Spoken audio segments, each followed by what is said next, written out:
Hey, shalom, and welcome everyone. Welcome to the Parable of Vineyard. My name's Adam, and today I'm joined again with my brother in the faith, Daniel. Welcome again, brother. Thank you, Adam. I'm glad you could join these calls.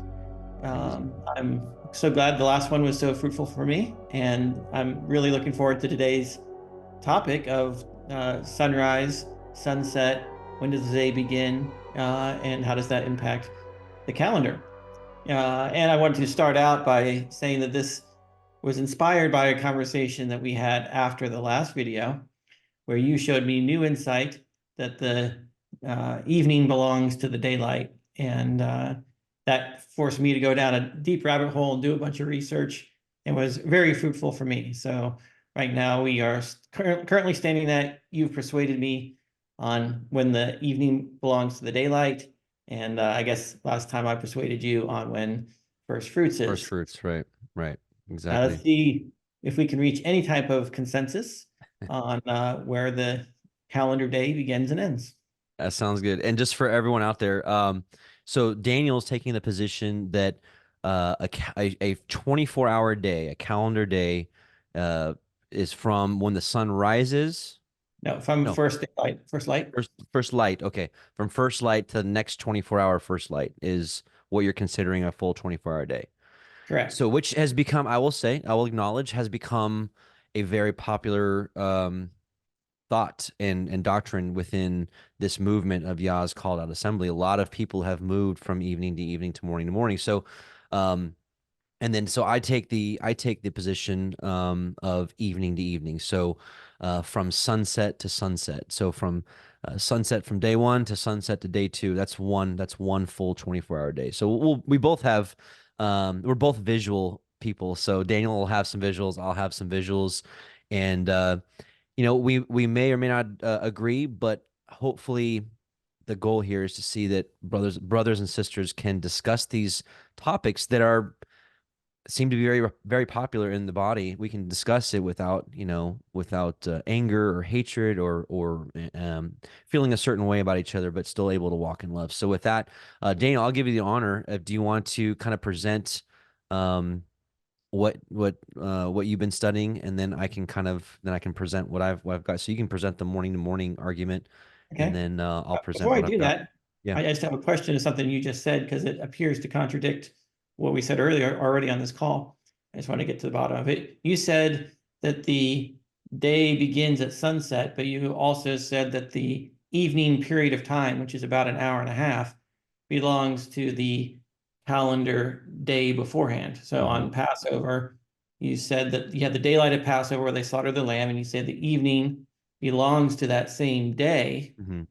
But then you just said the day starts at So, sunset, which means so the evening would happen after. How do you resolve that? forgive me. So okay. So from the position I have, the calendar date changes after the sun has set and has become dark. Is the position I take. So let me clarify that if that makes a Last bit more light, sense. then. Yeah, last light. Yes, Okay. that's So that's what I let's understand. have some terminology. We'll have first and last light, sunrise and sunset. Hmm. And when I say morning, I'm talking about the period from first light to sunrise. And when I say evening, I'm talking about the period from um, sunset to last light. Right. Are Here, we so agreed I'll on I'll the just terms? give a quick visual just because it can get confusing just talking about it. So just to share exactly what I'm considering here. So I'm considering this block right here is one full 24-hour period. So this would consist of the 14th, and then this would consist of the 15th. So the sunset is like the changing of the guard from the rule of the day to the rule of the night, and the night takes over and the date changes when it becomes dark right here. So I still do consider the sunset period right here part of the 14th, but as it becomes dark and then it's nighttime, it is now the 15th. That's at least how I understand it, and it remains the 15th until the next night period 24 hours later. So does that clarify a little better? Yep, that's just establishing our Okay. terminology. I'll go ahead Sure. and share my Okay. screen for a second. Oh, let me make sure I have to give you permissions. There you go. Okay, so I'm going to share screen. I'm going to just going to share Keynote here. All right, just so that everyone can get a sense for what we're trying to get to the bottom of. These are the 4 different ways that you could structure a calendar day.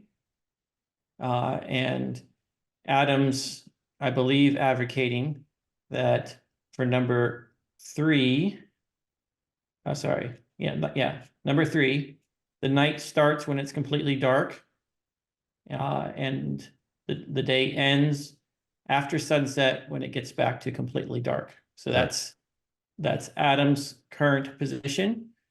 And we've got, of course, morning and evening defined as the shaded areas.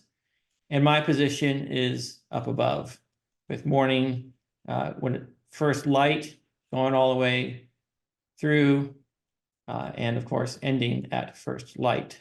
So that's the 2 different structures we're debating. And of course, as we go through this, we'll deal with tradition, which the Jews teach, which is over here at number 4, with the evening starting at sunset, and that's where the day ends, is at sunset. So that's where they divide it up. So it's a cycle, so you have to pick one point in time to be your dividing point in time. The Jews say sunset, Adam says at dark, after the day, and I say first light at daybreak. So that's that. And of course, there is one other option, which no one is currently advocating for, which is sunrise starts the day and ends the day. Number 2 is where I used to be before my last call with Adam. And because of my call with Adam, I moved from number 2 to number 1. So I guess that's the spectrum that we're going to get into. And so I'm going to just present my simple case. Of course, there's a multitude of scriptures, but I'm going to go straight to the heart of this. There's 4 dimensions, right? Does day become before night, and is evening part of the day or the night? Those are the 2 topics. And so the first thing I'm going to address with Adam and see what his take is what I call from Passover. Right? We have Passover on the 14th. And then that night, which is the night that he passed through, which was the Passover night, they were commanded not to leave their houses, not to go out of their house, do not exit your door until morning. And then we are later told that they left Egypt by night on the 15th, which means, of course, the daylight hours of the 15th, which come between the 14th night and the 15th night. That was the high Sabbath of unleavened bread. So that is my one argument there. And then my argument for inclusive of morning and evening with the daylight is that Yahshua rose before sunrise on the first day, and it was still the first day, late at evening, almost dark, when he appeared and showed his hands in the upper room. So that's the high-level timeline. And of course, there are the scriptures that go along with it, which are now on the screen, and we can discuss. The one thing that Adam and I share notes beforehand so that we are as prepared as possible for each other's points. And the one thing I didn't see Adam address is Exodus 12:22, which says, "And none of you shall go out of the door of his house until morning," because that's when the angel of death is passing through, and they burn the remains right here. And then, of course, we know that Pharaoh called them by night. Well, if they're in their house at night, they're not going to be leaving to meet with Pharaoh in disobedience to Yah. So that night that Moses was called by Pharaoh had to be the night of the 15th. And of course, if you start the day at night, now what I have below here is the tradition. Adam's view is shifted slightly, but in general, it's night before day down here. You'll see that if the 15th started at night, they were indoor that night, then they would leave on the 16th. This would be the next night would be on the 16th. So that is case number one. I hand the ball over to you, Adam. Okay. Let's see if you can stop the screen share because I'm going to screen share as well. And I think what the discrepancy that we both have here is I don't believe that there was a 24-hour period of delay of any tarrying. So let me let's see here. Let me screen share. So we'll just go over it real quick. I'll just kind of just cover at least my thought process. I definitely understand the visuals help so much, Daniels. Thank you. At least to understand your position, and I can understand how you could arrive at that conclusion. Let me at least share how I've arrived at slightly different conclusion. So the Passover is slain on the 14th, so we got to get our days straight. So we'll go with Exodus 12, 6 through 8. You shall keep it until the 14th day of the same month, and the whole assembly of the congregation shall kill it in the evening. And they shall take of the blood and strike it on the two side posts and on the upper doorposts of the houses wherein they shall eat. And they shall eat the flesh in that night, roast with fire, unleavened bread with bitter herbs, and they shall eat it. So this is how I interpret what we While you just. were there on that verse, I don't have to go back to it later. That night tells me that night, what night? The 14th day. The night of the 14th day is how I Mhm. interpret that. Well, I think I hear you. I think if we continue to look at other scriptures, I think it'll define that that night became the 15th. And let me share with that with you real Yeah. quickly. So this is a little bit different than what Daniel was sharing. So I believe that a day consists of the night period coming first, and then the day period, which of course ends at sunset and then transitions here. So how I read it here is just to highlight that they shall kill it in the evening and then they shall eat the flesh in that night. So we also just want to share the scriptures record that Yahusha, the true Passover lamb, was slain at 3 p.m. So we know that nothing would have been done contrary to what the Torah taught. Otherwise, it just wouldn't be according to Yah's word. And this rings true for people that have done Passover and have done their own lambs. Somewhere between a noon to 3 p.m. Slaughter gets you ready to eat the meal right around sunset. Depends on how many lambs you're processing, how many people you're feeding, but that would work out. So also, as far as between the evenings, because there's some argument here where it says you shall kill it in the evening. So some people are thinking, well, you can't kill it until the sun is almost down, and that's not true. When you look at the Hebrew, it says erabim, which means between the evenings. And so what it's been interpreted is you can kill the Passover between the sunsets.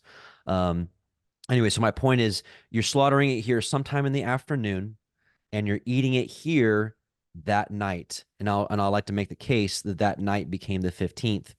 So Yahweh slays the firstborn the same night. And thus you shall eat it with your loins girded, your shoes on your feet, and your staff in your hand, and you shall eat it in haste. It is Yahweh's Passover. For I will pass through the land of Egypt this night, and will smite all the firstborn in the land of Egypt, such and such. And that was Exodus 12, 11 through 12. So now we're confirming that they ate the Passover in the evening the 14th, and that night was when the firstborn was slain. And consider that when you have a Passover meal, you're eating and rejoicing through the night. The death angel passed through the same night the meal was eaten. So 7 days, not eight, of unleavened bread, which the way you showed that the traditional Jews do it, they end up eating 8 days of unleavened bread, which I'll also show that those who do a morning to morning, you actually end up eating more than 7 days of unleavened bread. So Exodus 12, 15, and 18 says, 7 days you shall eat unleavened bread. Even the first day you shall put away leaven out of your houses. For whosoever eats leavened bread from the first day until the seventh day, that soul shall be cut off from Israel.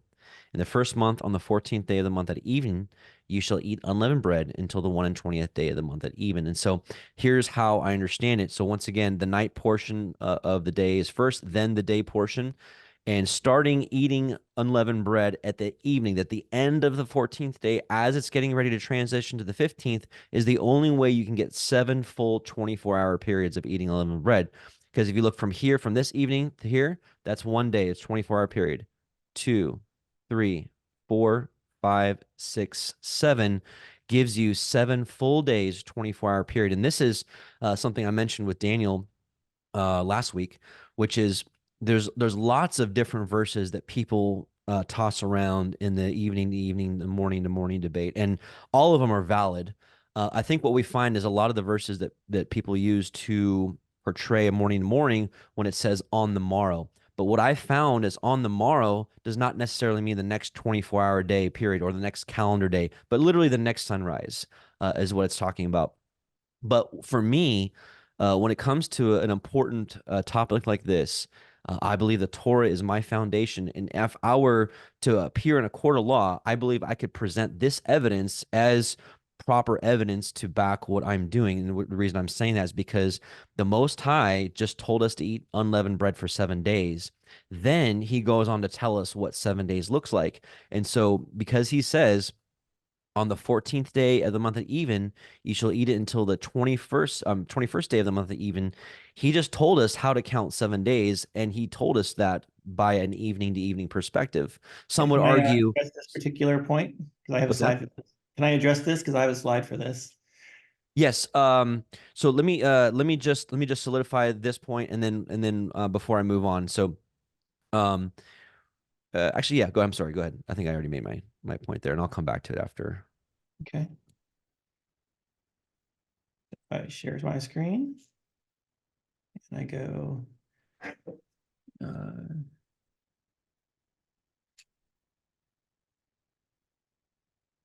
share. Okay. So now you can see my keynote here. Because you had shared this before, I made a dedicated slide just to address uh, your points here. So we've got in the first month on the 14th day at even. Now, we've already established that evening is a period of time, which represents, an hour and a half or so. And of course, it goes until the 21st day at evening. Now, the question is the evening inclusive or not? The way you drew it, you said you started it at the end of evening on one, and you went to the end of evening on the other, which means you didn't, you weren't showing the time of unleavened bread is actually aligning with your calendar days. Sorry, you aligned it with your calendar days. At the end is what you did, if I understand it correctly. So the question is, what is the justification for exclusive counting versus inclusive counting? Because if you use inclusive counting, where you include the evenings, because from the evening to the evening, if you said from night to night, which is a period of time, you would probably include the night, instead of doing like the end of the night to the end of the night kind of thing. I have an answer for you. Okay. I have to show it on. I have another Let visual. me continue Oh, here, and okay, then okay, I'll okay. pass it back to you, since it's a lot of friction to switch between. Yeah, no Uh, worries. so my one case is if you do inclusive counting, then it's greater than 7 days. All right, so that's the first thing. The next thing I want to address is your statement about as a sunrise first perspective. You said there's 8 days. The thing to remember is that the word day can either refer to a calendar day or a period of time, or just to the daylight. And you have to infer it by context.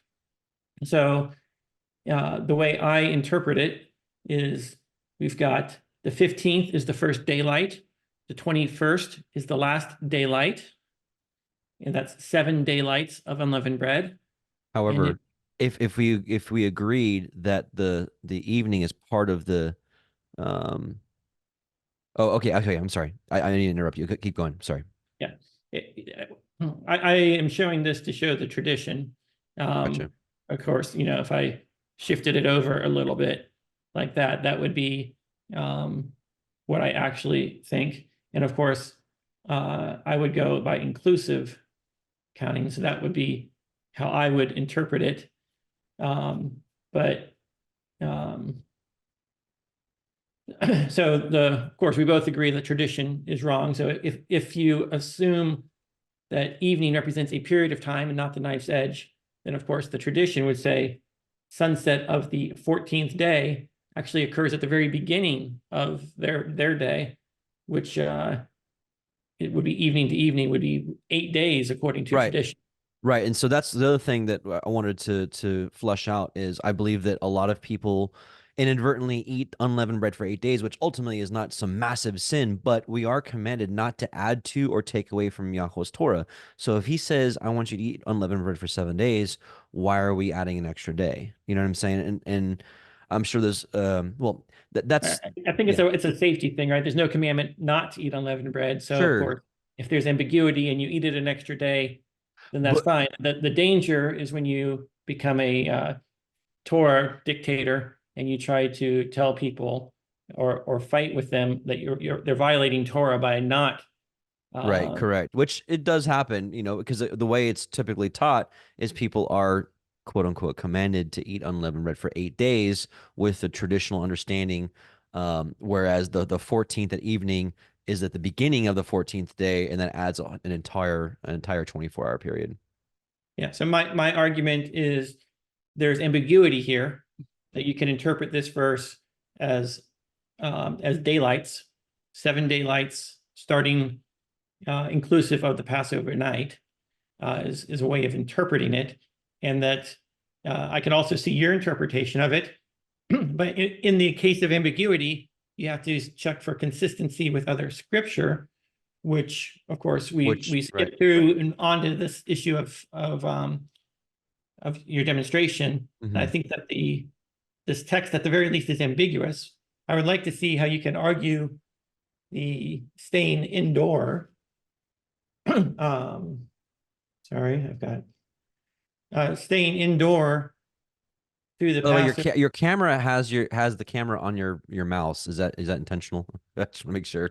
Yeah, it's Keynote only uses the built-in camera. Okay, okay. No That's worries. different than the one I'm that like, it's a Zoom. pretty cool shot of how you're moving the mouse around. So just want to. Yeah, so I'll go ahead and stop sharing. But I really would Okay. like to address the staying I indoor. will. I mean, I'm glad you gave me a heads up on that because it's a valid question. It's a valid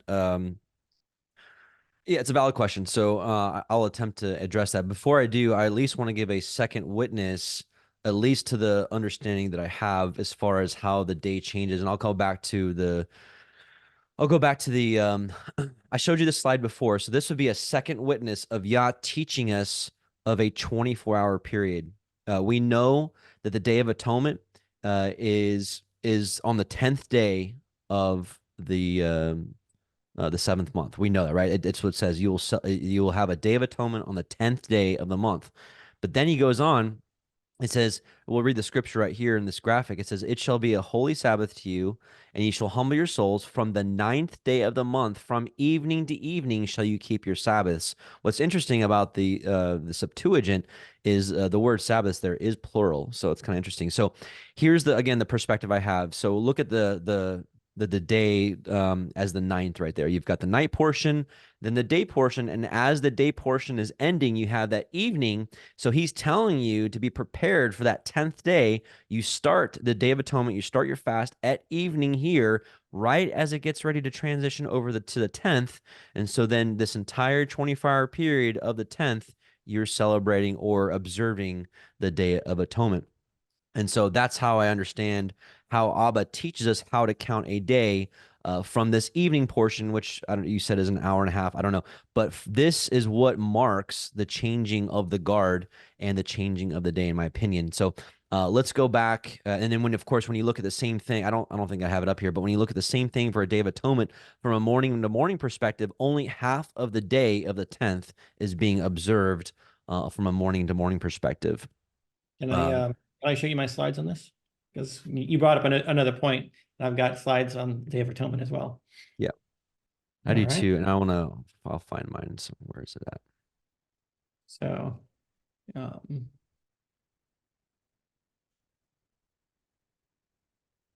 all right. So the Day of Atonement, I've got two slides here, one based on night and day, and the other based on day and night. But this is Adam's point of view is day, night followed by day. And so we'll address this here. So what I have here is the fast is from the evening of the 9th to the evening of the 10th, from an inclusive perspective. is if you have evening belongs to the day, then of course it lines up with basically being on the 10th, mostly on the 10th, with just an hour and a half on the 9th. If you apply it consistently, evening to evening, with the um, evening belonging to the night, then starting there, basically almost everything occurs on the night, and then of course only an hour and a half occurs on the 10th. This can't be it. And so what the Pharisees are doing, or the tradition is doing, is they're interpreting evening to mean sunset, which sunset's a different Hebrew word, and they're associating the sunset with the daylight hours, and the evening with the night, is what they're doing in order to get something that looks closer to this top one here. And of course, my perspective on this is if you start with the daylight and you end with the daylight, start with the daylight, go to the night. It doesn't matter whether the daylight evening is associated with daylight or night. It's about the same period of time, one night, one day. And this is just a smaller case of the exact same situation with unleavened bread. Unleavened bread just stretches this out 7 days, but all the days in the middle don't really matter. It's a question of what's going on here. And my argument goes something like this. It's if he really wanted it to just be on the 10th, he would say on the 10th day of the month, day and night, because that would encompass an entire period of time, day and night. By mentioning 2 calendar days, it's telling me that the period spans 2 calendar days, instead of all being on one calendar day. I think, and you're right. We have to recognize that none of his words are idle. So here's my point. Here's my overall point. This is my main point. If I could be honest with you, we know that everything is established by 2 witnesses. The 2 times he tells us to count time is from evening to evening. That should tell us something.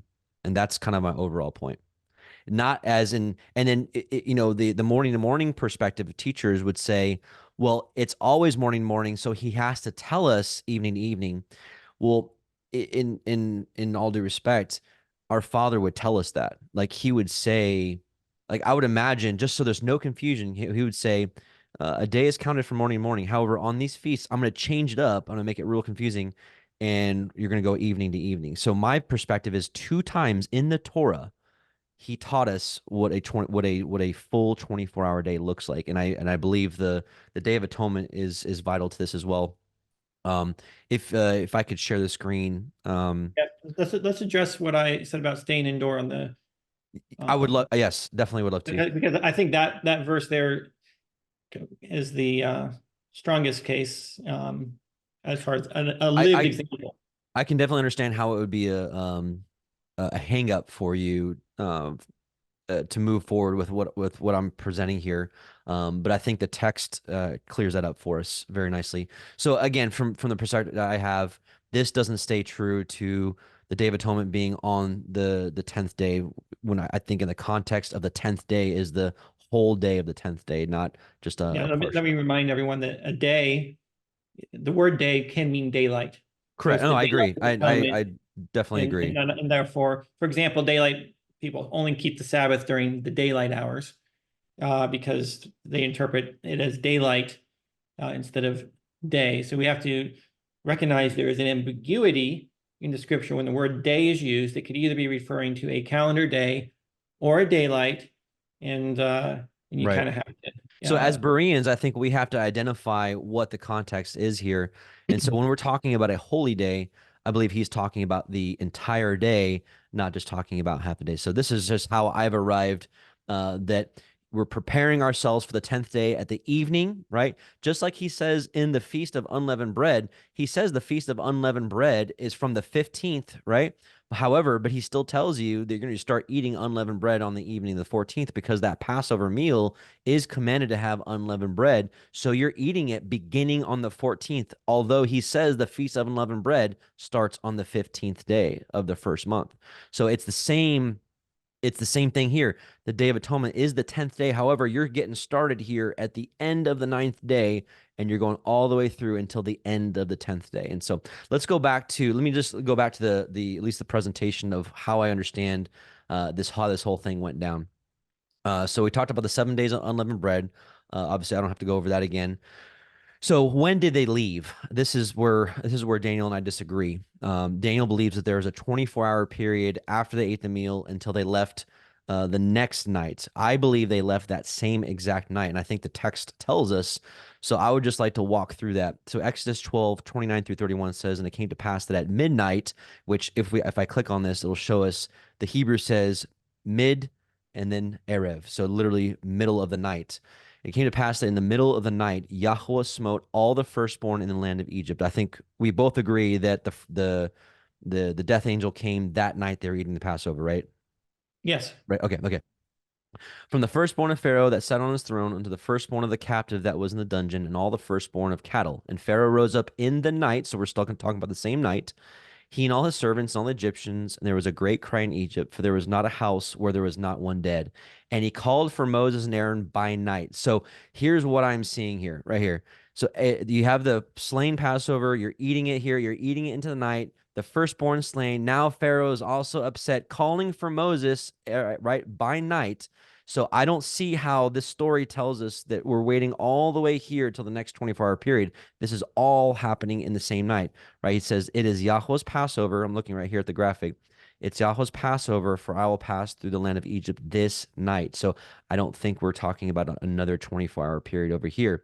So the question then is, did the Israelites tarry for 24 hours? Because Daniel brings up a good question, which is, it was commanded at the beginning that they would not leave their houses until the morning. So very fair question.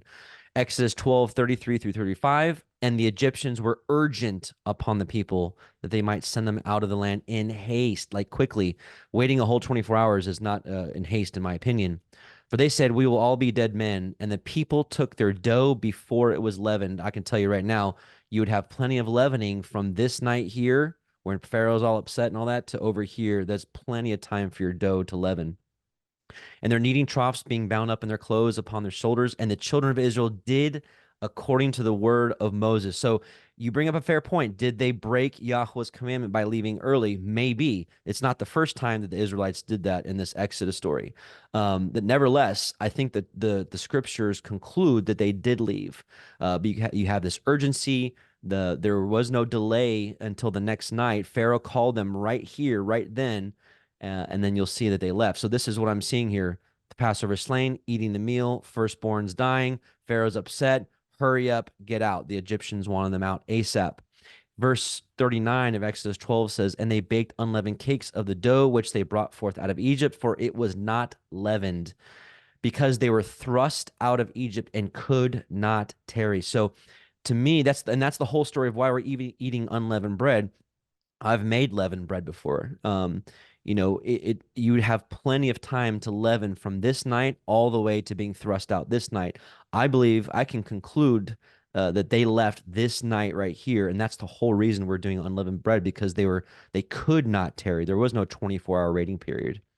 And then it says here, verse 42, "It is a night to be much observed unto Yahweh for bringing them out of the land of Egypt." So if the whole Passover, this whole story, this all happens in one night, not in a day and a half or 2 day period. Verse 51, "It came to pass the self same day that Yahweh did bring the children of Israel out of the land of Egypt by their armies." And this is how I see it playing out here, because I believe the date changed from the 14th to the 15th while they were eating the meal. They were brought out the self same day. So it says that at midnight, Pharaoh rose up and called them by night. I can tell you, let's say it's midnight on the dot. I've been in the military. I've seen hundreds, thousands of people moving. Now, millions of people moving. I don't know how long that would take. Nevertheless, I do believe they left in the wee hours, and of course into that day. So he brought them this out the same day that all these things transpired, which does coincide with what Numbers 33 says.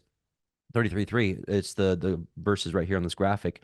It says, "Then they departed from Ramses in the first month on the 15th day of the first month On the morrow, on the next morning after the Passover, the children of Israel went out with a high hand in the sight of all the Egyptians. So I believe that Numbers 33 confirms what the understanding I have here, that they were leaving in the wee hours, right, into the day portion. Can I Uh, point out, yes. you just used the same tactic that you previously accused morning people of using. You said on the morrow to refer to morning instead of on the next day. Um, uh, that's in the tomorrow instead of the morning. So you're picking and choosing when you're interpreting morrow as morning versus next day according to a particular theory here. I see what you're saying. Um, I think we should at least recognize that uh, if you interpret that they violated the command not to go out until morning, and that's allowed to be violated for whatever reason, because Pharaoh forced them to go out. I don't think Pharaoh can force them to do anything at this time. And everyone is mourning. No one wants to fight them. They're not going to be made to do anything that they don't have to do because they're basically free. Um, and so your argument here is he thrust them out, or he said, "Get out of here," and so that the people said, "You know what? You're right. We're just going to get out of here, even though we were told not to leave our doors until morning." It seems, I mean, I mean, I'm the with you. I think a general attitude of our, our Yah as boss. We'll move when we want to move. I mean, maybe, but I hear your reasoning. But the scriptures plainly says they were thrust out and could not tarry. And I agree with you that Yah's command to not leave till the morning should be the most important. They all should have been like, nope, no, I'm not leaving my house till the morning. Nevertheless, this is what happened. Like the scriptures tell us, this is exactly what happened. They were thrust out and could not tarry. And let's be real with each other. The whole Exodus story, all the plagues, was so that Pharaoh would let them leave. And so finally, he's not only letting them leave, telling them to go. They're ready to go. And I think the whole reason let's be reasonable with each other. The whole reason they couldn't leave until morning was so that they wouldn't be affected by the death angel slaying all the firstborns. So once that's over, once that violence has passed, or that storm has passed, if you will, there'd be no reason for them to stay in their dwellings. There's no more danger at that point. So, anyways, just some thoughts there. I'd like to just finish can up. I Yeah. bring up just Exodus 13, the very next thing after they were thrust out is the consecration of the firstborn in Exodus 13. So we have them leaving on, I guess, on year 15. Let's go to the calendar. Yeah, so right here, basically, immediately after they do the Passover, right, it's on sort of on the gap. You have to look at the end of 12. And it came to pass on that self same day that the Lord brought the children of Israel out of the land of Egypt. And then the very next verse talks about firstborn or first fruits, which is of course more evidence for the 16th. So we've got this picture here. Of course, we know 16th is now the first fruits. So they leave, I guess on my calendar, everything has to be shifted over a little bit. You want me to stop sharing? Do you want to put yours up to show your point? That's fine. Yeah, let's go ahead and share screen.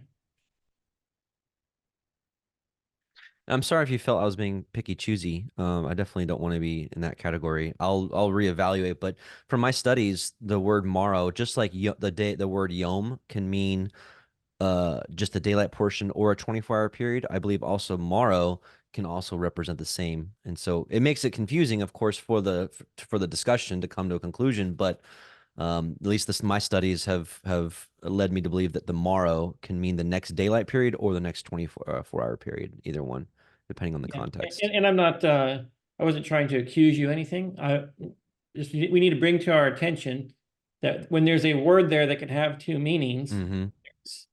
ambiguity. And Which furthers my understanding of the overall, the greater, the weightier matter in all of this is our love for one another and the shalom we have with each other. I think is a higher Torah than whoever is right based off of this debate, or not debate, discussion. Excuse me.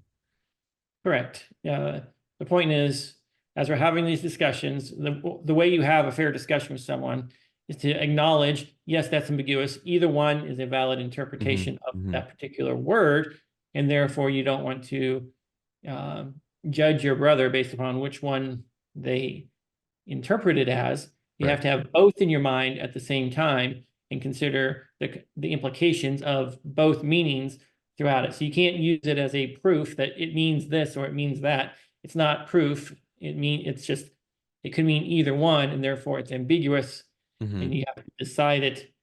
You have to make your decision based off other facts, which can't mean anything else. The non-ambiguous cases therefore define the ambiguous cases, is the way I understand it. All right, so now that we've got my slides up, we've got Passover day before night. And of course, they stayed indoor all night where the angel passed through. We don't know how long it took the angel to pass through. And then they burn all the remains before morning. So there's nothing left. Pharaoh calls by night, and then they're thrust out. They have to leave immediately this particular night. And then the very next thing after they leave that's mentioned is, of course, first fruits. And first fruits would be on the next daylight, which I guess you have to go down here. You have 16th down here. That would be where first fruits falls, as demonstrated by this timeline. Now, I suppose in fairness, so you hold that Passover is on the 14th, and then unleavened bread is right here on the 15th. And that they left where I have it labeled as indoor. That's when they left. And then they're traveling on their Sabbath. Is the other. Which is not, I know it's some people come to the conclusion you have because they're like, there's no way Yah had a walking traveling on the Shabbat.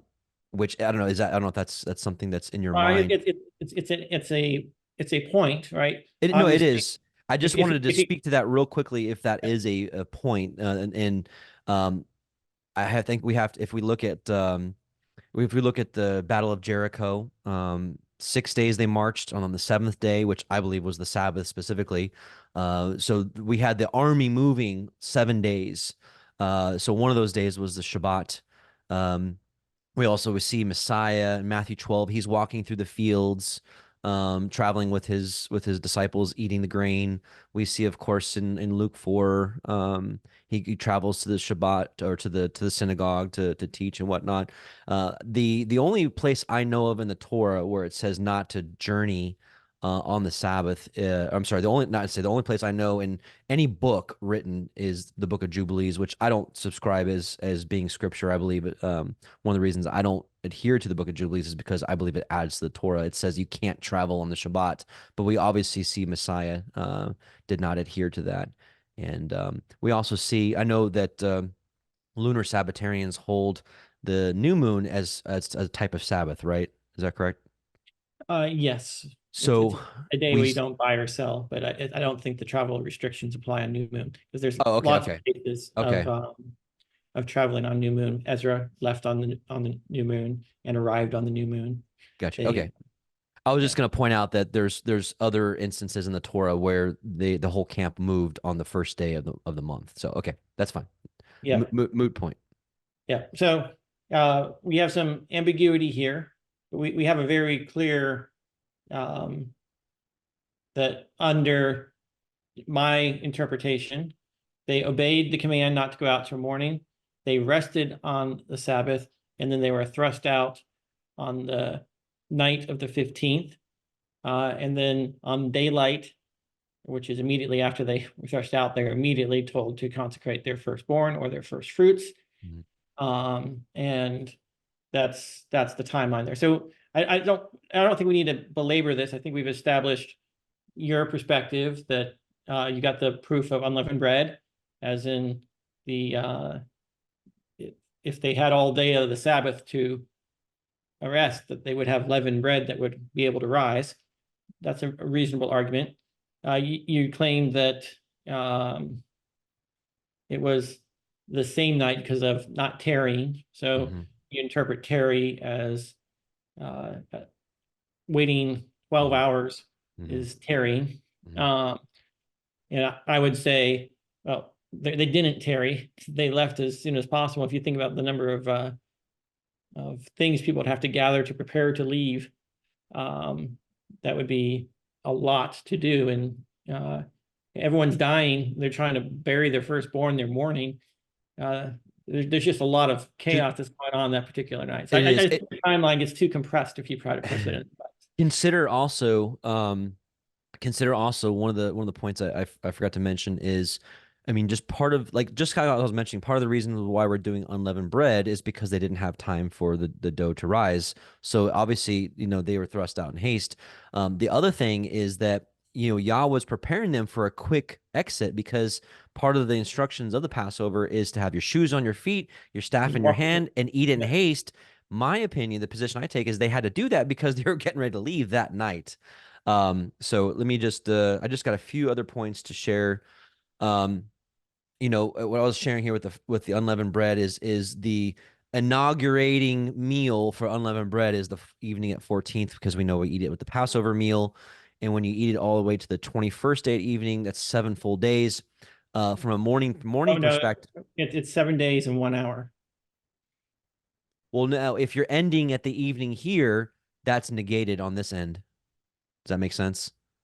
It Okay, so, nullifies. so you're not using a full calendar day there. I mean, again, this is how Yah taught us to do it. So, I'm saying I'd have to one reevaluate. evening on one side you're not including the evening of the 14th. So during uh, from sunset to dark, you're allowed to eat leaven on the 14th. From from before the sun is down and you're eating the meal. Yeah, I mean, you can eat leaven all this day right here, all through here. It All the way start till including in the evening, all the way till that Passover meal is, I guess, how I'd answer that. and you eat the Passover meal in evening. Yes, we eat it as the sun is going down, and so we're eating Okay, it so by from sun the you're from the end of the 14th day into the 15th is when we're eating it right here. And I think so you again got that seven kind of days and 1 hour then.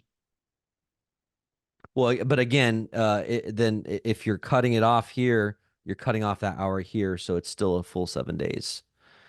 Okay, so So you stop eating unleavened bread before at sunset on day 7 here on the mhm. 21st at sunset. That's when you stop eating unleavened bread. So that's beginning of evening is how you're defining it. as you pointed out, just childlike faith, bro. Like it's what he says to do, and that's what's what he says. So he start at the evening here, and you end at the evening there. So like I'm saying, whatever extra hour here is negated on the tail end here. But I see what you're saying. But from my perspective, when you do this, I feel like he's like a good leader. He's preparing you for observing Day of Atonement. You're observing it all the 10th. He's preparing you in these wee little hours before the starts. You're getting prepared and you're celebrating all day. And then you have this little change. The evening is like the changing of the guard. I don't know if you've ever seen military guys. They have their posts and then they come and they change the guard. Well, we know that there's the rule of the day and there's the rule of the night. And the Erev, which is the same exact spelling as the word Arab, which means mixture. And so the Mhm. evening is a mixture between day and night, and that's the changing of the guard. Exactly at what hour? I don't know. Again, this from what I understand is that the date changes when it's nighttime, and so exactly why he wants us prepared in this hour here. Maybe it is all about preparation. Hey, I want you prepared before this next day starts, so on and so forth. Um, Okay. the morning to morning perspective, in my opinion, does add the extra time that you're talking about here. And this is just the visual I have for that. You'd be starting eating unleavened bread halfway through the day on the 14th.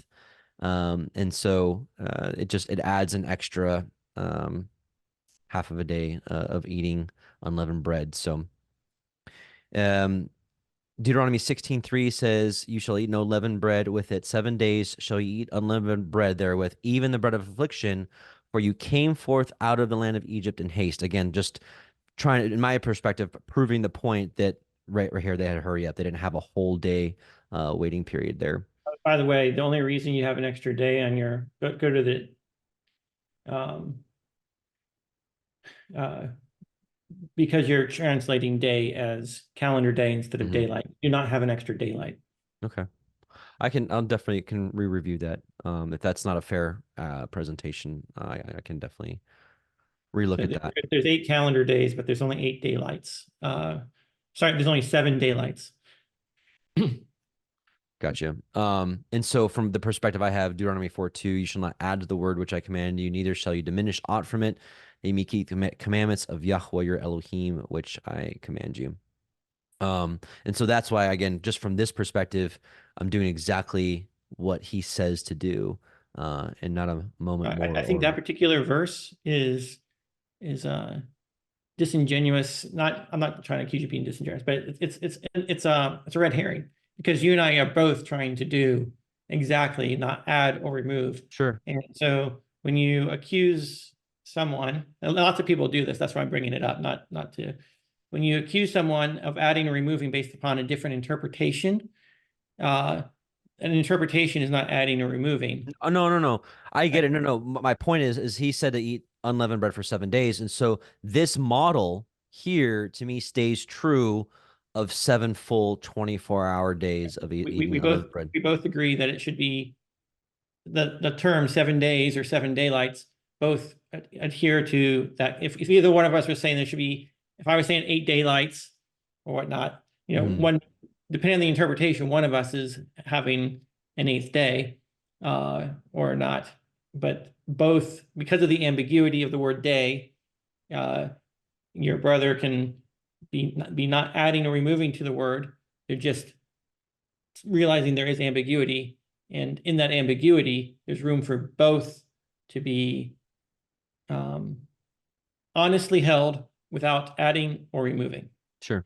Yeah. In And my when you, statement, yeah, oh, sorry, go ahead. so when you have to be very careful when you're accusing someone of adding or removing to the word. For example, I could say that you're removing from the word by ignoring that they shall not go out till morning. Mhm. Right? Fair. You're saying no, they could disregard his command, and that wasn't really a command, and they didn't really have to follow it. And Oh, I'm because not he, saying that. No, I'm definitely not saying that at all. I'm just saying that you're saying they were disobedient to it, what ended up happening was they did leave before the morning. right? But my point is that uh, anytime that verse is used uh, against a brother, you have to be very, very careful. I think that it's most clearly applies when someone is bringing in extra scripture that is outside of the canon. Mhm. That's when you have to be very, very careful because uh, you're promoting something else to his word that is not his word, which is different than interpreting his word differently. So a difference in interpretation of something that we know is his word is not adding or removing. Yeah. Bringing The, in new text and promoting it to the status of his word, that has the potential of being adding and removing his word. I just want to differentiate that so that Yeah. people. And again, to clarify, Daniel, I wasn't accusing you or anyone else of like purposely breaking that command. What I was saying is the model that I would be looking for would be one that would portray 7 full 24-hour days. And so that's what helped me to conclude that this model is correct is because it stays true to 7 24-hour periods. So in no way am I accusing you of breaking the Torah and adding to his commandment. I didn't take it that way. I was just using it as an opportunity to address Okay, that topic. okay, praise yeah. Mhm. Just a couple other verses I just want to share since we're just talking about the overall topic here is morning to morning versus evening to evening, using the Passover story in Exodus as a vehicle for our discussion. But just a couple of others that I wanted to just add to the mix. Um, each day you shall give him his hire, neither shall the sun go down upon it, for he is poor and sets his heart upon it. So to me, this shows that you have to pay him before the sun goes down, or else it goes to the next day, at least the calendar day, in my opinion. Deuteronomy 21, 22 through 23. And if a man have committed a sin worthy of death, and he be to be put to death, and you hang him on a tree, his body shall not remain all night upon the tree, but you shall in any ways bury him that day. Now, obviously, this could be one of those ones where, like, hey, this is just talking about the day portion and not that 24-hour period. So this is where some of these scriptures are ambiguous, and this is why there's a legitimate So, for conversation. example, let's talk about this because Yeah, this refers to Christ. He had to be exactly. taken down before sunset, and you have to bury him on the same day. And I haven't had a chance to make the case with you here on this, but I believe he wasn't buried until that night, which would have been the same day. And as far as your wages, of course, this is another. Anytime you see day, you can substitute daylight, Sure. and like you pay them before they go home, right? That makes sense. They're not. No one. The night is almost a rest. Nothing is really assumed to happen at night during the creation week. Nothing happens at night. Everything happens during the day. So by the end of the day, you get paid for end of the daylight, you get paid for the work you did during that daylight. You Fair. complete the transaction. Otherwise, you're Fair. And I'm with you. And morning to morning versus evening to evening debate can go on for hours, with both sides being able to use scriptures to their advantage, based on how you want to interpret morrow or that day. So I'm totally with you, and that's why I go back to these two witnesses, Day of Atonement and unleavened bread, being the two pillars of my understanding, and not all these ancillary verses. But and I'll I just bring bring up up the your last last verse. one. Go ahead. Go ahead. I'll let you bring up your last verse, then go. Oh, yeah, Nehemiah this one. 13:19, and it came to pass that when the gates of Jerusalem began to be dark before the Sabbath, I commanded that the gates should be shut and charged they should not be opened until after the Sabbath. And some of my servants set I at the gates, there should be no burden brought in on the Sabbath day. So the perspective I have is, as it's getting ready to go dark, they close the gates before the Sabbath began. So with that, that's all I've got. I think we've And my perspective on Nehemiah is the Sabbath daylight starts at first light, and they close the gates early before everyone goes to bed, so that mhm, it's not open all night. And that's just you that's fair. can always expand it without breaking it. So the verse I would like to bring to attention is let me go ahead and share my screen. And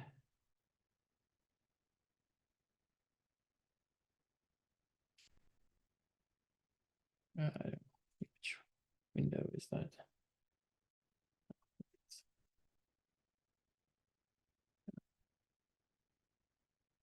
I think it's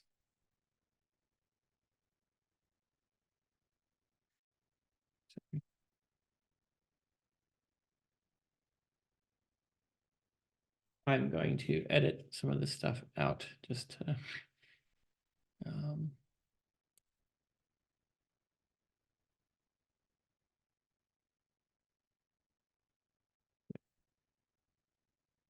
all right. So we have Genesis 8:22. While the earth remains, seed time and harvest, cold, and more, which I translate as morning or frost, and heat, afternoon, summer and winter, day and night shall not cease. So I interpret Genesis 8:22 as giving, by example, this is the order in which things happen, and it mentions many things which we know the order of. Seed time has to come before harvest. And then summer before winter, day before night, and of course, morning comes before afternoon. In this interpretation, I'm going to reference Jubilees. I know Jubilees is not scripture. I'm not referencing it as scripture. I'm referencing it as evidence that somebody else from ancient times also interpreted it, Genesis, the same way I did, where it says, all the days of earth, seed time and harvest shall never cease, cold nor heat, summer nor winter, day and night shall not change their order nor cease forever. So the order of day and night, at least according to Jubilees and the people of the time, aligns with what Genesis is implying by example, that it is day then night. I'll let you respond to this verse, and then I'll go to the next verse. You're muted. Adam, you're still muted. Sorry. If I could do a screen share, sorry. There's probably several dozens of scriptures that we can both kind of go back and forth with here. If you would stop the screen share, I'll just go through all mine real quick then, because switching back and and forth. I'm not going to. I just kind of want to prove a point that we both can share scriptures that portray both of our scenarios. If you would, just let me just show one quick scripture, and I'll show you what I'm talking about. You want me to just look it up on my screen share? Yeah, that's fine. Look up Leviticus 24, 1 through 3. Maybe zoom in so maybe the people watching can see it too. There we go. Okay. So when Yahweh spoke to Moses, saying, Command the children of Israel that they bring unto you pure olive oil beaten for the light, to cause the lamps to burn continually, without the veil of testimony, in the tabernacle of the congregation. Aaron shall order it from evening unto the morning before Yahweh continually. It shall be a statute forever in your generations. And there's also, there's tons of scriptures, like Can I address especially. this real quick? This is talk about lights. Lights only needed from evening during the dark time. So evening Okay, when the sun's going down, right? There's darkness mixed with it till morning when there's darkness mixed with it. It's not talking about a calendar day here. All right. maybe not. Then of course, you've got all the scriptures about like the leper. They are unclean for 7 days, and that evening they'll be clean.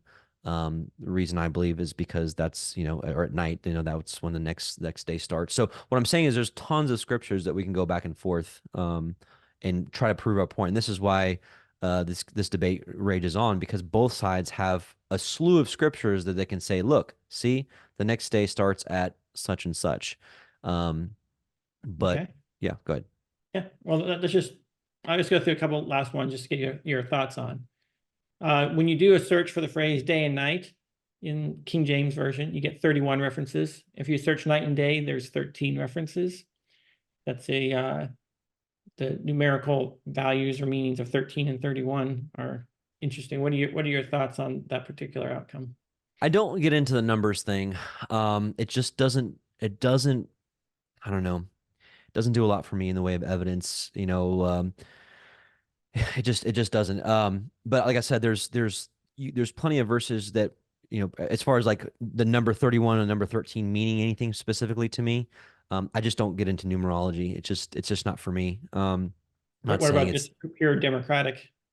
Yeah, and that's From a why, voting perspective, it's 2/3 day than night. like you said, when a topic is ambiguous, I've got to go with the weightiest evidence. And to me, the weightiest evidence is what I've already presented, which is just from a very childlike perspective. Hey, eat unleavened bread for 7 days. Hey, I'm gonna tell you what 7 days looks like from the evening of the 14th to the evening of the 21st. That is, to me, is some of the weightiest evidence of anything that either one of us can show. And then, of course, the understanding that I have is then confirmed with the Day of Atonement. If you would, since you brought up Jubilees, and kind of giving it just a little bit of credibility as to the argument, maybe I can do the same thing. I don't know if it'll. Oh, yeah, I can't share. You're sharing. I'd like to just bring What up would you like me to go to? Jubilees 49. If you have Jubilees up there, I don't think it'll pull it up on Bible Hub. Okay. No, it's definitely not here. I'll stop the share and let you. Okay. Because I just want to share that if you're agreeing that Jubilees carried the interpretation or thought process correctly back then, No, I'm saying it was interpreting Genesis. I took a particular scripture, which I gotcha. Okay. interpreted a certain way, and said that it's quoting that scripture and it's implying the order that the scripture was already saying. So the scripture is not introducing any new concepts that's not Gotcha. already in there. So I So agree that the Jubilees is evidence of what some people interpreted things. I don't believe it's scripture. okay, yeah, I'm the same. I don't believe it's scripture either. But just like if we were to bring up Josephus, I guess I'm bringing this up in the same regard. So back then, they had the same interpretation that I have, and I'll show you. It says, "Remember the commandment which Yahweh commanded concerning the Passover, that you should celebrate it in its season on the 14th of the first month, that you should kill it before it is evening, and that they should eat it by night on the evening of the 15th from the time of the setting of the sun." So the Jubilees Go back to portrays that verse Jubilees because portrays what I was just saying here, that you kill it on the 14th and then you eat it on the 15th that night. eat it by night, which is different than what you said you practice. You said you practice eating that evening instead by night. Which again, it's semantics at this point. It's like, at what point is that exact changing of the date? All I know is that when the sun's going down and it's getting dark, we're eating the meal. What this is showing me is that as you're sitting down eating the meal, you're eating it on the last part of the 14th day, and you're eating it on into the beginning of the 15th part of the day, which is the So, beginning of the next day. so if we stop the share here, um, so if I could summarize what you're saying is that evening is a mixture. It's simultaneously both days, instead of being only one or the other. And if you take the perspective that it's simultaneously both days, then you can pick and choose which day, if you say the evening of the 15th day, well, there's two evenings you could be referring to. Uh, because of the So overlap. again, the word Erev is the same word. Only the vowel points distinguish it as a different word between Arab. Arab, describing the people living in the desert. Arab, which the definition of that word is mixture, because the Arabs are a mixture of two different races. And so what Erev is teaching us is the same thing. It's a mixture between uh, going from day to night, and we know how that looks. It's beautiful. He paints amazing sunsets. But at some point during that mixture, and maybe this will, cause me to study a little more and say, hey, Daniel, the exact date change is halfway through the evening. Because if it is a like you use it on your slides, a gradient going from one color to another, at some Mhm. point in that gradient, there's a changeover. And so maybe it's in the middle of the evening, right before it comes night. And this is not something that I solidified in my mind. I just know that at some point here during this mixture going from evening to or from day portion to the night portion, that date changes. And again, not Because saying that the, Jubilees is scripture, but Jubilees, at least back then, they interpreted it the same way I do, that you're killing it on the 14th, you're sitting down, and then at that point, at some point during that meal, it's the 15th, if that makes sense. So you're eating on the 15th. And we obviously know they're not telling us to slaughter it here and then eat it all the way over here like a day and a yeah, half later.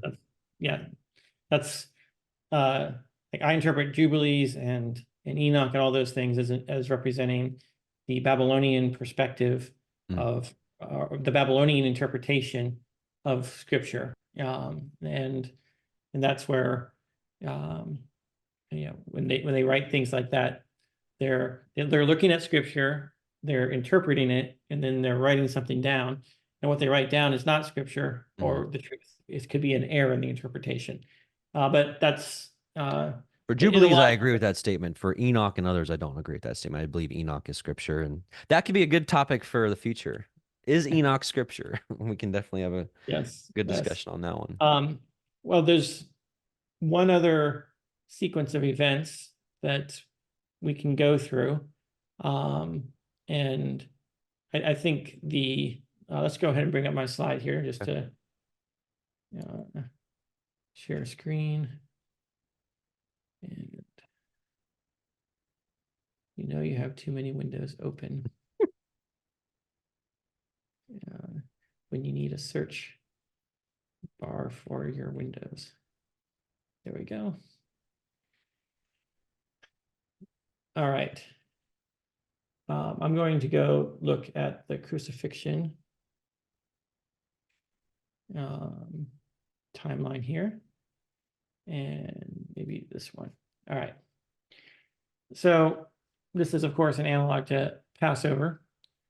And we know that he was in the tomb on the we have the 3 days and 3 nights argument as one thing, right?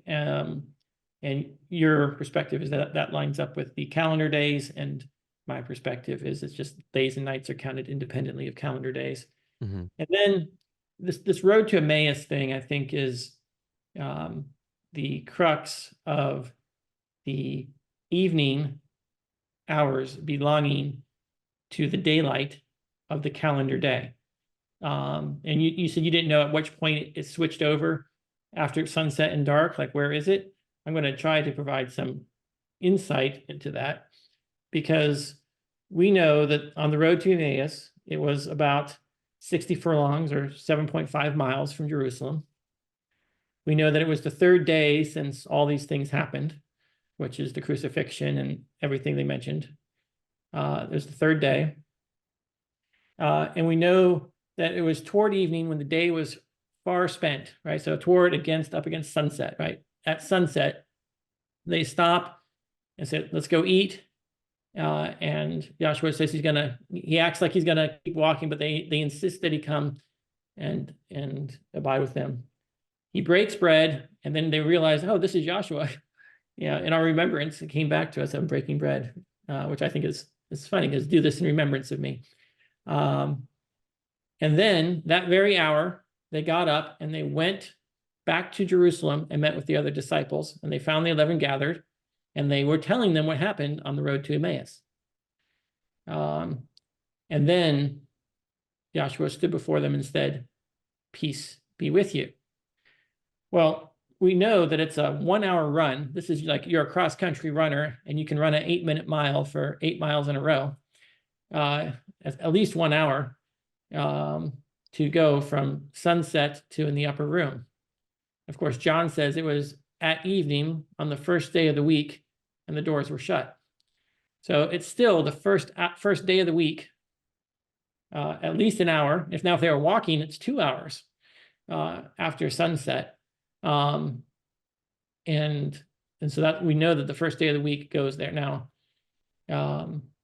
this is clear evidence to me that the evening or the mixture time, the majority of that mixture, even to like the last little glimmer of light, has to be accounted to the first day of the week, because otherwise there just was not time for the disciples to run from Emmaus to Jerusalem. And of course, the resurrection starts the day at first light, because it was, there's all those verses here, very early in the morning, while it was yet dark, upon the first day of the week, very early in the morning. It was just after the Sabbath was passed. So it's up against the Sabbath and very early in the morning. So we know that that was the entire daylight here. The first light was the first day of the week, and last glimmer of light of evening was first day of the week. What do you think about that for solidifying the evidence that the day of the week cannot end until dark? Yeah, yeah, I would say I probably need some little more time to study this. I haven't at all. But I can see, well, I agree, I guess, that the evening portion starts during the day portion. But again, at some point, it turns over to the night and the next date changes. But I agree that either a majority or at least the beginning of it starts in the daylight portion. It belongs to the day, and then it's given over to the night at some point. Yes, I'm glad you brought this slide up here. We've had some discussions, and this will bring up probably a follow-up study, at least on my part, whether we discuss it or not. Those of us that are evening to evening, this brings up a question: at what point, does this Shabbat end? Does it end when the sun crosses the horizon? Is it at the civil twilight, nautical twilight, astronomical twilight? And so we've actually had some friendly discussions, because, like as you said, Isn't there could be an hour when and a does the half Shabbat begin? difference. So what? Isn't this when the Shabbat begins? Yeah, or ends. I'm just saying, Yeah. like typically, like for us on Saturday night, for like, hey, we need to go get diapers for the baby. When are we safe? And so, anyways, but that's obviously you're bringing it up for a different reason. So please, Well, I was just bringing it up to show the timeline of about an hour and a half and how fast they would have to run. And it mhm. was already, the day was long spent uh, up against the evening. So this is the time frame in which they were running from Emmaus back to the upper room. And uh, what it tells me, I used to run cross country. Me I too. know, I know that running 7.5 miles in 1 hour is a workout. Yeah, I know. Yeah, yeah, Right? it's quite a So bit. if they were going any slower than that, you know, when there's just not a lot of time here. So if he appears in the upper room after they get there and they tell the whole story of everything that happened, all right, and of course it was already up against sunset when they invited in and broke bread. So it's just a very narrow window of time, which basically establishes that all the way to night uh, is all part of the first day of the week, starting at first light, is also first day of the week when he rose. Hmm. So that establishes that if at least from this account, that the first day of the week from the daylight hours all belong to the first day of the week from first light to last light.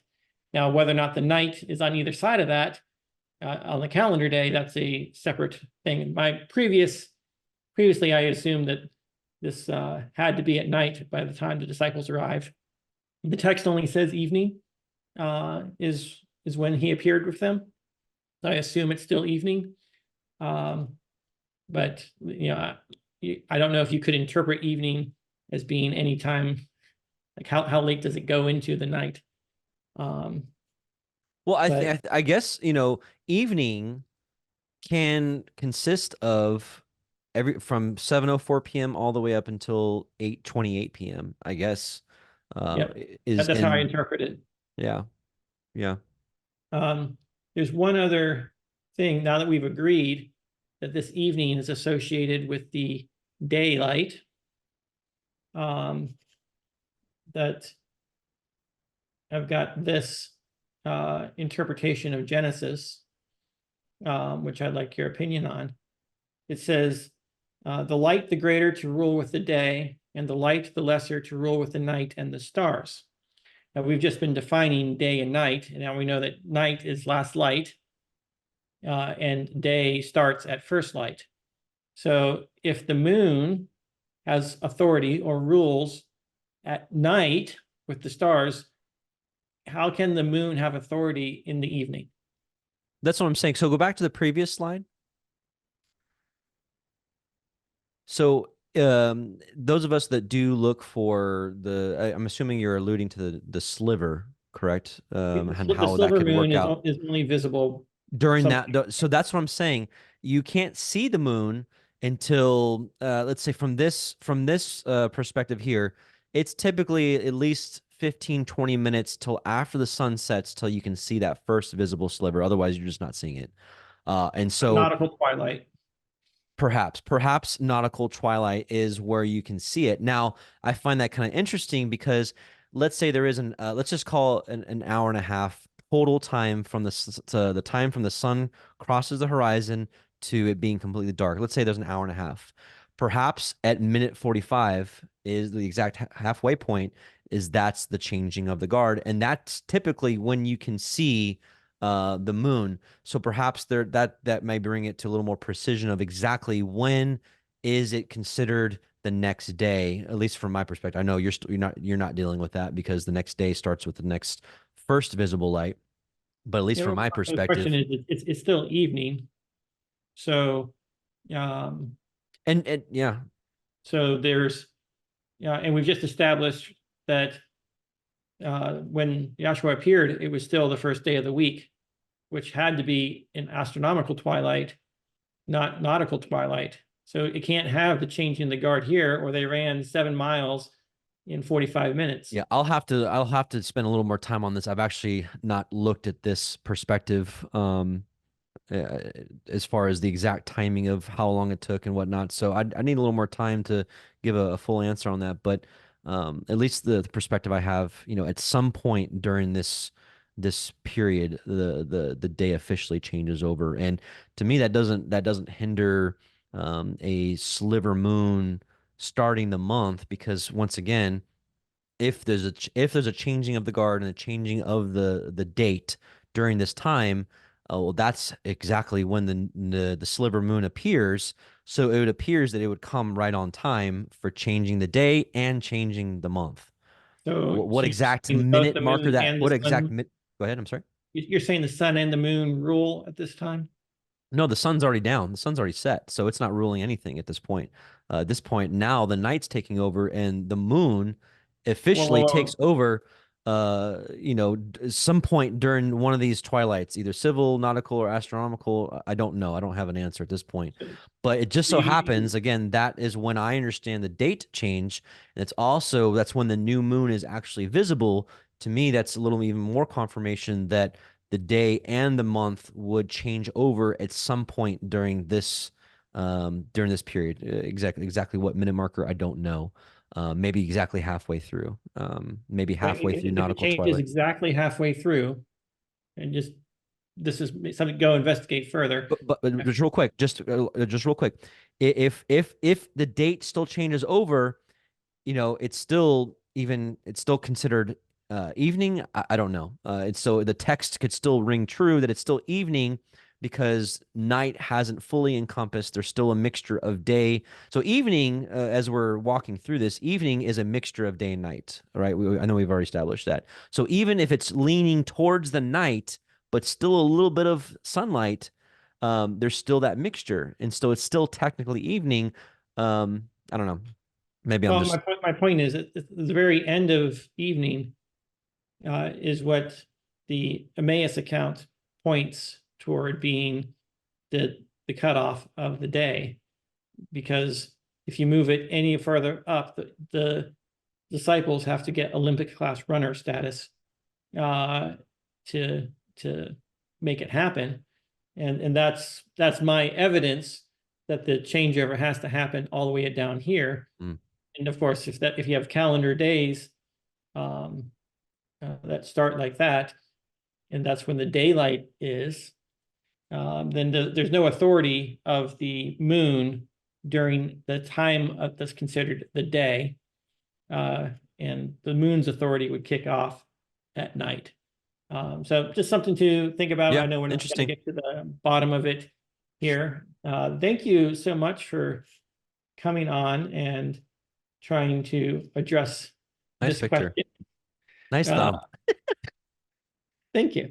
Uh, because this is more than just an academic exercise. Based on how we've interpreted these things, you and I have come up with different conclusions on the Sabbath, the start of month, start of years, when the feasts are, and ultimately how prophecy is understood. And that's why, having iron sharpen iron is important, because we both need to get to the bottom of it, and at least we can see how where the ambiguity is and which parts of scripture that, which way we are leaning in order to arrive at a different conclusion. Sure. I agree.